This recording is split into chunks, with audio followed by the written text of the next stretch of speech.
একটু রোজা রাখার সাহস না থাকে আপনি কিসের পুরুষ, আপনি কিসের মানুষ যে আপনার সাহস নাই একটু কষ্ট করে রোজা রাখার? কত বৃদ্ধ মানুষ রোজা রাখে, কত অসুস্থ মানুষ রোজা রাখে, কত ছোট ছোট বাচ্চারা রোজা রাখে, অথচ আপনি তাগড়া পুরুষ তাগড়া মানুষ হয়ে রোজা রাখেন না। রোজা রাখলে শুধু আল্লাহ খুশি হবে তা না, দুনিয়াতেও লাভ আছে। রোজা রাখলে স্বাস্থ্যের জন্য ভালো, বহু রোগ বালাই ভালো হয়ে যায়। রোজা রাখলে মানুষের মনটা নরম হয়, আল্লাহর দিকে রুজু হয়। ইফতারের সময় দেখবেন যে আল্লাহর কথা স্মরণ হয়। বারবার ক্ষুধা লাগলে খাবার আছে দোকানে, চাইলে কিনে খাইতে পারেন, কিন্তু আপনি খান না। কেন খান না? আল্লাহর নিষেধ আছে সেজন্য। এই যে আল্লাহর কথা স্মরণ হচ্ছে, এই জন্য রোজা রাখলে যত বেশি রোজা রাখবেন, যত ভালো করে রোজা রাখবেন, তত বেশি আল্লাহর স্মরণ হবে। আপনি খাঁটি মুসলমান হবেন, আপনার ক্লাস আল্লাহর কাছে উন্নীত হবে, জান্নাতে আপনি এরকম উঁচা মাকাম, উঁচু স্তরের জান্নাতের অধিকারী হবেন। ভাইয়েরা আমার, দুনিয়ার জীবন দেখতে দেখতে শেষ হয়ে যাবে। আমরা সবাই কবরের দিকে যাচ্ছি, দিন পার হচ্ছে, আমরা আস্তে আস্তে মৃত্যুর দিকে যাচ্ছি, ঠিক না বেঠিক? এক একটা দিন চলে যাচ্ছে মানে মৃত্যু কাছে যাচ্ছে না দূরে সরতেছে? আরো কথা বলেন। এক একটা মাস চলে যায়, এক একটা বছর চলে যাচ্ছে, এর মানে কি আমরা কবরের দিকে যাচ্ছি না কবর আরো দূরে সরতেছে? কবরের দিকে না যাচ্ছি। অতএব মনে রাখবেন, দুনিয়াতে খাবার দেওয়ার জন্য, সাহায্য করার জন্য লোকের অভাব হবে না। কিয়ামতের দিন ভাইরা আমার, আপনার আমার সাহায্য কেউ করার মতো থাকবে না।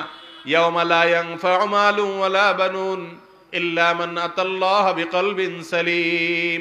আল্লাহ বলেছেন সেদিন, কিয়ামতের দিন, কেউ থাকবে না, কোনো দোকান থাকবে না, কোনো সদাই থাকবে না, কোনো পানি থাকবে না, কোনো খাবার থাকবে না, কেউ কাউকে সাহায্য করবে না, কিছুই থাকবে না।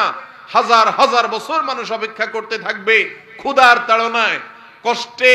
সূর্য মাথার উপরে থাকবে, টকবক করে এরকম ভাবে মগজ নড়তে থাকবে, মারা যাবে না কিন্তু কষ্ট হতে থাকবে।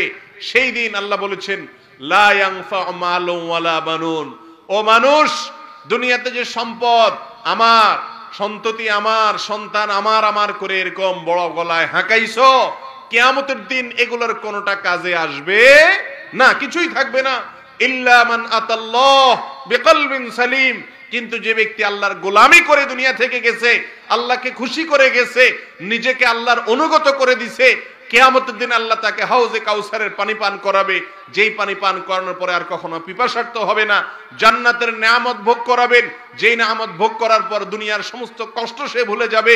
আল্লাহর আরশের নিচে ছায়া দিবেন, যে ছায়ায় সে আরামে থাকবে, সবাই কষ্টে থাকলেও। সেই জীবন আমাকে আপনাকে গড়তে হবে। কষ্ট করবেন অল্প কিছুদিন, ভোগ করবেন অনন্ত অসীম কালের জীবনে। আল্লাহ আমাকে আপনাকে সবাইকে সেই তৌফিক দান করুন। ভাইরা আমার, এই জন্য ইসলামের 4 নম্বর রোকন রোজা। রোজা রাখলে আমাদের কষ্ট হয়, কিন্তু কষ্ট চোটে আমরা মরে যাই না। ইফতার করার পরে যে শান্তিটা লাগে, বা ইফতারের সময় যে সুখটা লাগে, যে খুশিটা লাগে, ভাইরা আমার, সারাদিনের কষ্ট সেটা দূর হয়ে যায় কি যায় না ইফতার করলে? বলেন। সারাদিন আপনি ক্ষুধার্ত থাকার পর, রোজা রাখার পর, সন্ধ্যার সময় যখন ইফতার নিয়ে বসেন, ইফতারটা করেন, তখন কিরকম ভালো লাগে বলেন? কিয়ামতের দিন যখন দুনিয়াতে একটু কষ্ট করার পরে আপনি জান্নাতের নিয়ামত দিয়ে ইফতার করবেন, অনন্ত অসীমকালের সুখের জায়গায় প্রবেশ করবেন, তখন সব দুনিয়ার কষ্ট ভুলে যাবেন। এই জন্য দুনিয়ায় একটু ক্ষুধার্ত থাকলে আখিরাতের ক্ষুধা থেকে বাঁচবেন। আর দুনিয়াতে যদি রাক্ষসের মতো কেবল খাই খাই করেন, কাপুরুষ হন, একটু রোজা রাখার সাহস না থাকে, আপনি কিসের পুরুষ, আপনি কিসের মানুষ যে আপনার সাহস নাই একটু কষ্ট করে রোজা রাখার? কত বৃদ্ধ মানুষ রোজা রাখে, কত অসুস্থ মানুষ রোজা রাখে, কত ছোট ছোট বাচ্চারা রোজা রাখে, অথচ আপনি তাগড়া পুরুষ তাগড়া মানুষ হয়ে রোজা রাখেন না। এটা লজ্জার কথা কিনা বলেন? অনেক যুবক ভাইরা আছে রোজা রাখে না। ভাইরা আমার, আল্লাহ তাআলা আমাদেরকে ইসলামের রোকন সিয়াম, রমজানের রোজা, এটাকে সঠিকভাবে রাখার তৌফিক দান করুন। তাহলে ইসলামের 4 নম্বর পিলার হলো রোজা রাখা। এই রোজা রাখতে হবে, তাহলে বুঝতে হবে আপনার পিলার আছে।